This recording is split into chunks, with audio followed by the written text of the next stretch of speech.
सभी बहनों को नमस्कार। स्वागत है आपका फिर से गवर्नमेंट एग्ज़ाम प्रिपरेशन चैनल में। और शुरू करते हैं आज का सेट नंबर 4 और उसका पहला पार्ट। ठीक है, सेट नंबर 4 यानी टेस्ट नंबर 4 का पहला पार्ट। ठीक है, क्वेश्चन पहले पे आते हैं। निम्न में से कौन सा भोज्य संदर्भ प्रोटीन मानी जाती है। ठीक है, निम्न में से कौन सा भोज्य जो है संदर्भ प्रोटीन माना जाता है, तो इसका आंसर होगा 1 का बी। 1 का होगा बी। देखिए, जो भी प्राणी प्रोटीन होते हैं वो संदर्भ प्रोटीन माने जाते हैं। ठीक है, अंडे से प्राप्त प्रोटीन संदर्भ प्रोटीन मानी जाती है, क्योंकि इसमें सभी आवश्यक अमीनो अम्ल पर्याप्त मात्रा में उपस्थित होते हैं। क्या होते हैं? सभी अमीनो अम्ल जो है पर्याप्त मात्रा में उपस्थित होते हैं, क्योंकि प्राणी जगत के प्रोटीन उत्तम कोटि के होते हैं। ये पूर्ण प्रोटीन होते हैं। ठीक है, प्राणी जगत से जो भी प्राणियों से प्राप्त प्रोटीन होते हैं वो क्या होते हैं? उत्तम कोटि के होते हैं। ठीक है, और ये क्या होते हैं? पूर्ण प्रोटीन होते हैं। ठीक है, दूसरे क्वेश्चन पे आते हैं। सभी प्रकार की शर्करा का सरलतम रूप है। ठीक है, सभी प्रकार के शर्करा का सरलतम रूप क्या है? वो है सी। क्या है? ग्लूकोज। देखिए, सभी प्रकार के शर्करा का सरलतम रूप जो है ग्लूकोज है। इसे डेक्सट्रोज भी कहते हैं। क्या कहते हैं? डेक्सट्रोज भी कहते हैं। यह रक्त द्वारा अवशोषित होकर शरीर को शीघ्र ही ऊर्जा प्रदान करता है। क्या करता है? यह रक्त में अवशोषित होकर क्या करता है? शरीर को जो है शीघ्र ही ऊर्जा को प्राप्त करता है। देखिए ध्यान से, जब हम ग्लूकोज पीते हैं तुरंत इंस्टेंट एनर्जी मिलती कि नहीं मिलती है? बताइए। तो क्यों मिलती है? क्योंकि हम जैसे पीते हैं वो क्या करता है? हमारे ब्लड में जाकर घुल जाता है और तुरंत हमें एनर्जी आप देता है। अच्छा, ग्लूकोज को डेक्सट्रोज भी कहते हैं, ध्यान सुनिएगा। चलिए, सभी भाइयों से निवेदन है कि जो है चैनल को सब्सक्राइब करिए, लाइक करिए, शेयर करिए। और हम जो है इसमें वीडियो जो है ऊपर आइकॉन बटन में डाल देते हैं, उसको भी आप देख सकती हैं। इसी से रिलेटेड डालते हैं, और अंत में जो आता है 2 वीडियो, उसको भी आप देख सकती हैं। ठीक है, चलिए आगे आगे बढ़ते हैं। तीसरे प्रश्न पे आते हैं। शिशु के लिए सर्वाधिक महत्वपूर्ण आवश्यक वसीय है अम्ल है। शिशु के लिए कौन सा जो है आवश्यक वसीय अम्ल है? तो वो है 3 का सी, आर्किडोनिक अम्ल। कौन सा है? आर्किडोनिक अम्ल। ठीक है, चलिए चौथे प्रश्न पे आते हैं। राजकोषीय नीतियों के माध्यम से लिंग संबंधी चिंताओं का समाधान करना निम्न में से किस बजट का उद्देश्य होता है? ठीक है, राजकोषीय नीतियों के माध्यम से लिंग संबंधी चिंताओं का समाधान करना निम्न में से किस बजट का उद्देश्य होता है? तो ये है 4 का ऑप्शन सी, जेंडर बजटिंग। ठीक है, कौन सा है? Gender budgeting. आगे बढ़ते हैं। क्वेश्चन नंबर 5 पे आते हैं। परंपरागत हिंदू समाज में विवाह का उद्देश्य का सही क्रम क्या है? ठीक है, परंपरागत हिंदू समाज में विवाह का उद्देश्य का सही क्रम जो है 5 का है, वो है डी। पहले धर्म है, फिर प्रजा और एवं रति। ठीक है, धर्म, प्रजा एवं रति जो है ये क्या है? क्रम है। ठीक है, चलिए आगे बढ़ते हैं। 6वें प्रश्न पे आते हैं। सेवा विवाह क्या है?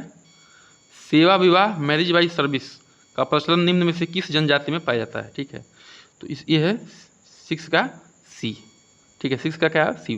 सेवा विवाह में भावी दूल्हा दुल्हन के घर पर सेवा करके वधु मूल्य चुकाने के बाद लड़की से विवाह करता है। क्या होता है? सेवा विवाह में दूल्हा क्या करता है? दुल्हन घर पे सेवा करता है, और पूरा मूल्य चुकाने के बाद क्या करता है? लड़की शादी करता है। यह विवाह गोंड में, बिरहोर में तथा बैगा जनजाति में विशेष रूप से पाया जाता है। किसमें?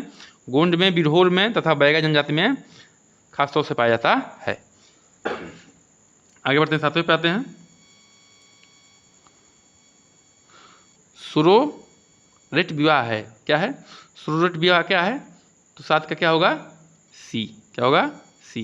देखिए, मृत पत्नी की बहन तथा विधुर पुरुष के बीच। ठीक है, ठीक है, क्या होता है? मृत पत्नी की बहन तथा विधुर पुरुष की बीच। ठीक है, अब देखिए, इसको कहते हैं सुरोरेट विवाह। ठीक है ना, जैसे कोई पत्नी जो है एक्सपायर कर जाती है, ये है वाइफ है, एक्सपायर कर जाती है, तो इसका जो हस्बैंड होगा इसका जो है इसके सिस्टर से शादी हो जाएगा। ठीक है ना, इन दोनों की शादी हो जाएगी। ठीक है, इसे कहते हैं सुरोरेट विवाह। ठीक है, देखिए, मृत पत्नी की बहन तथा विधुर पुरुष के बीच के विवाह को सुरोरेट या साली विवाह कहते हैं, जबकि मृत पति के भाई तथा विधवा स्त्री के बीच के विवाह को क्या कहते हैं? लेविरेट या देवर विवाह कहते हैं। ये जो हम पिछले जो है सेशन में बता चुके हैं।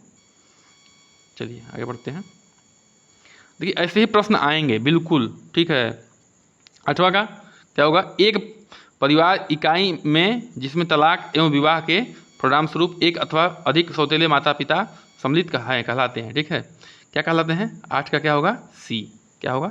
8 का सी, पुनर्रचित परिवार। ठीक है, देखिए एक परिवार इकाई जिसमें तलाक एवं विवाह के परिणाम स्वरूप एक अथवा अधिक सौतेले माता पिता सम्मिलित होते हैं। ठीक ना, एक से अधिक सौतेले माता पिता सम्मिलित होते हैं, उसे क्या कहते हैं? पुनर्रचित परिवार कहलाता है।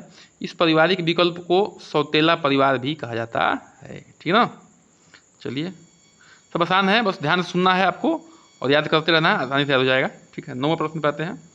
निम्नलिखित में से किसने भारत में नातेदारी व्यवस्था के क्षेत्र में पर्याप्त योगदान दिया है? ठीक है, निम्नलिखित में से किसने भारत में नातेदारी व्यवस्था के क्षेत्र में पर्याप्त योगदान दिया है? तो वो कौन दिए बताइए?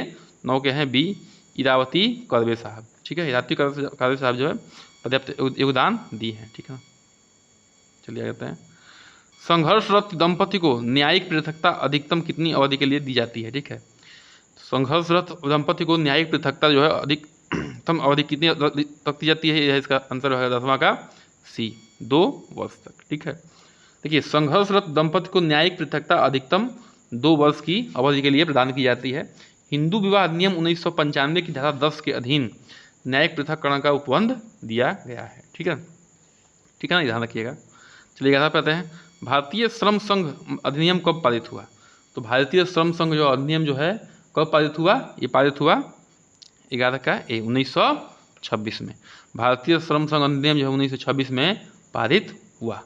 यह अधिनियम सिविल या आपराधिक कार्य के विरुद्ध कई मामलों में पंजीकृत श्रमिक संघों के संरक्षण प्रदान करता है। ठीक ना, किसका संरक्षण प्रदान करता है? देखिए यह अधिनियम जो है सिविल या आपराधिक कार्य के विरुद्ध कई मामलों में पंजीकृत श्रमिक संघों को संरक्षण प्रदान करता है। ठीक ना, चलिए आगे बढ़ते हैं, 12वां पे आते हैं। एक समाज विशेष में प्रसव योग्य उम्र की महिलाओं द्वारा उत्पन्न जीवित जन्मे बच्चों की औसत संख्या को कहा जाता है। ठीक है, एक समाज विशेष में प्रसव योग्य उम्र की महिलाओं द्वारा उत्पन्न जीवित जन्मे बच्चों की औसत संख्या को क्या कहा जाता है? तो 12 का होगा सी, प्रजननता दर। क्या कहा जाता है? प्रजननता दर। देखिए एक समाज विशेष में 1000 प्रसव योग्य उम्र की महिलाओं द्वारा उत्पन्न जीवित जन्मे बच्चों की औसत संख्या प्रजनन दर कहलाता है। 1000 जो है प्रजनन योग्य महिलाएं हैं, उनके से जो जन्मे होंगे बच्चे उनको क्या कहेंगे? प्रजनन दर कहेंगे। ठीक है ना, चलिए 13वां प्रश्न पाते हैं। जनसांख्यिकी संक्रमण सिद्धांत के अनुसार जनसंख्या वृद्धि कितने स्तरों पर गुजरती है? ठीक है, जनसांख्यिकी जो है संक्रमण सिद्धांत के अनुसार जनसंख्या वृद्धि जो है कितने स्तरों से गुजरती है? तो वो है 13 का डी, 5 स्तरों से होकर गुजरती है। कितने स्तरों से गुजरती है? 5 स्तरों से, मैं गिन रहा हूँ। ठीक है, उच्च प्रजननता, उच्च मृत्यु संख्या से निम्न मृत्यु संख्या तथा निम्न प्रजननता तक उसमें बाद पिछड़ जाता है। ठीक है ना, ठीक है। अब देखिए संक्षेप में जननांगी संक्रमण की अवस्था कौन कौन सी है? देखिए पहले देखिए कौन सा है। पहला उच्च जन्म दर एवं उच्च मृत्यु के साथ धीमी जनसंख्या वृद्धि की अवस्था, मान जन्म दर भी उच्च रहेगा और मृत्यु दर भी क्या रहेगी? उच्च रहेगी। ठीक है, इसे जनसंख्या का अस्थिर अवस्था भी कहते हैं। ठीक है, दूसरा कौन सी है अवस्था? उच्च जन्म दर एवं घटती मृत्यु दर की अवस्था। इससे जनसंख्या विस्फोट, बहुत तेज जनसंख्या बढ़ेगी और मृत्यु बहुत कम होंगे। ठीक है, जनसंख्या विस्फोट या संक्रमण भी की अवस्था कहते हैं। ठीक है, तीसरा क्या है? जनसंख्या वृद्धि में ह्रास की प्रवृत्ति, जनसंख्या वृद्धि तो कम धीरे धीरे बढ़ रही है, संबंधित अवस्था। इस अवस्था में जनसंख्या या तो स्थिर हो जाती है या मंद गति से बढ़ती है, मतलब जनसंख्या पैदा ही लोग कम हो रहे हैं। ठीक है, जनसंख्या वृद्धि की स्थिर अवस्था चौथा होता है। चौथा क्या होता है? जनसंख्या वृद्धि की स्थिर अवस्था। 5वां क्या होता है? इस अवस्था में न्यूनतम मृत्यु दर, कम से कम मृत्यु दर होगा, जबकि पारिवारिक संस्थाओं एवं विवाह जैसे मूल्यों के पतन के कारण जन्म दर मृत्यु दर से भी कम होती है। मतलब कि जन्म बहुत कम होगा, क्योंकि जो है जो लोग शादी नहीं करना चाहते हैं, जैसे जापान में इतना बिजी लोग हैं। ठीक है, इस तरह से है। तो 5 अवस्था में बांटा गया है, बस याद रखिएगा कितने स्तरों में बांटा गया, तो 5 स्तरों में। ठीक है ना, चलिए आगे बढ़ते हैं। राष्ट्रीय ग्रामीण स्वास्थ्य मिशन, ठीक है, राष्ट्रीय ग्रामीण स्वास्थ्य मिशन NHHM वर्ष 2005 में भारत अधिनियम में किया गया, जिसका मुख्य लक्ष्य क्या था? इसका मुख्य लक्ष्य था शिशु मृत्यु दर और मातृ मृत्यु दर को घटाना। देखिए बहुत इंपॉर्टेंट क्वेश्चन है ये। आपके एकदम पूरा प्योर विभाग से है कि राष्ट्रीय ग्रामीण स्वास्थ्य मिशन जो है बस 2005 में भारत अधिनियम में किया गया, जिसका मुख्य लक्ष्य क्या था कि शिशु मृत्यु दर को तथा मातृ मृत्यु दर को घटाना। ठीक है, कैसे घटा सकते हैं बताइए? ठीक है, प्रॉपर ट्रीटमेंट, प्रसव केंद्रों पर लेके जाया जाएगा जब प्रसव होगा, इस सब का विशेष ध्यान देना होता है। कथन क्या है? आरक्षण की नीति पिछड़े वर्ग से अभिजात्य वर्ग को जन्म देती है। ठीक है, आरक्षण की नीति क्या करती है? पिछड़े वर्ग में से अभिजात्य वर्ग को जन्म देती है। आरक्षण के लाभों का उनके द्वारा आधिपत्य किया गया है। ठीक है, देखिए 15वां का आंसर जो होगा वो होगा ए। क्या होगा? ए और आर सही है तथा आर ए को सही व्याख्या करता है। ठीक है ना। चलिए 16वां पाते हैं। वर्ष 2011 में भारत की जनगणना के लिए निम्नलिखित में से कौन सा आदर्श वाक्य है? ठीक है, तो 2011 में भारत की जनगणना हुई थी, उसका कौन सा आदर्श वाक्य था? तो वो था 16 का ऑप्शन होगा D, our Sensex our future. मतलब हमारा सेंसेक्स हमारा फ्यूचर है। ठीक है, आवर सेंसेक्स आवर फ्यूचर जो है 2011 की जनगणना का क्या था? टैगलाइन था। ठीक है, चलिए 17वां पे आते हैं। विश्व जनसंख्या दिवस कब मनाया जाता है? देखिए विश्व जनसंख्या दिवस जो है बी 11 जुलाई को मनाया जाता है। प्रत्येक वर्ष 11 जुलाई को विश्व जनसंख्या दिवस मनाया जाता है। वर्ष 2022 के जनसंख्या दिवस की थीम क्या थी? 8 बिलियन की दुनिया सभी के लिए एक लचीले भविष्य की ओर। जो है 8 बिलियन की जो दुनिया हो गई है, सभी के लिए लचीले भविष्य की ओर अवसर का दोहन और सभी के लिए अधिकार और विकल्प सुनिश्चित करना।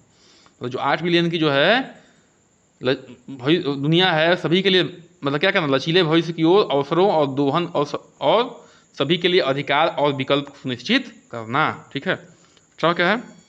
सती को अवैध घोषित किया गया था। कब घोषित किया गया था बताइए?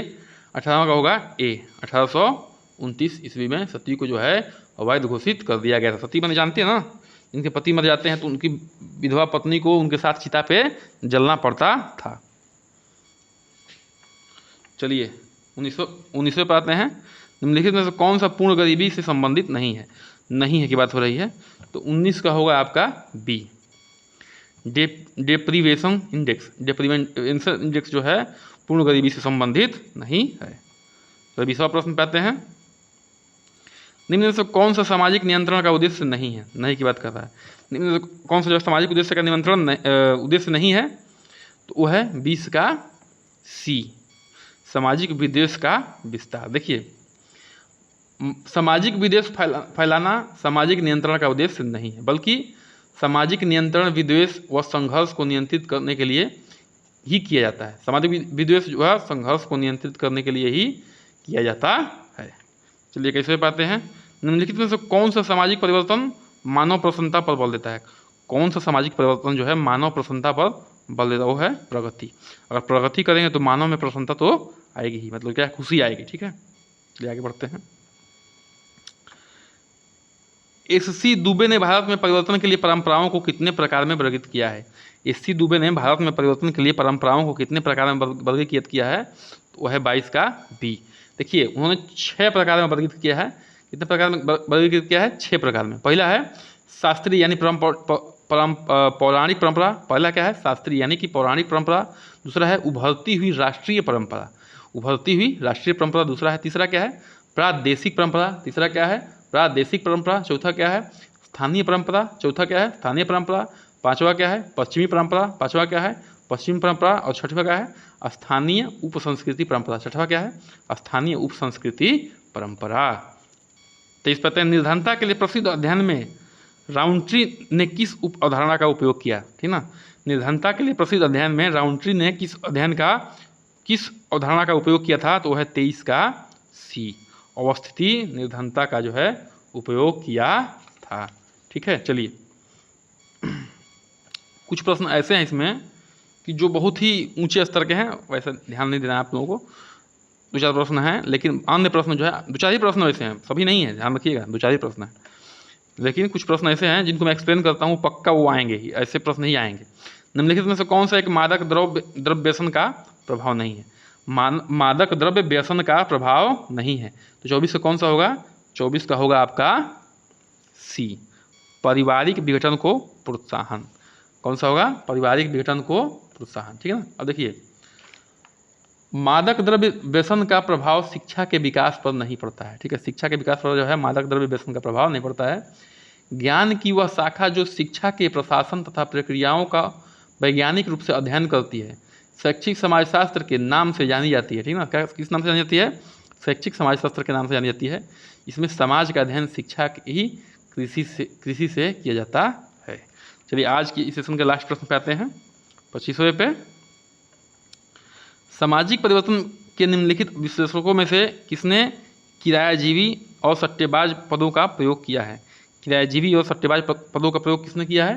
तो 25 का होगा सी, वी परेटो ने। वी परेटो ने क्या किया है?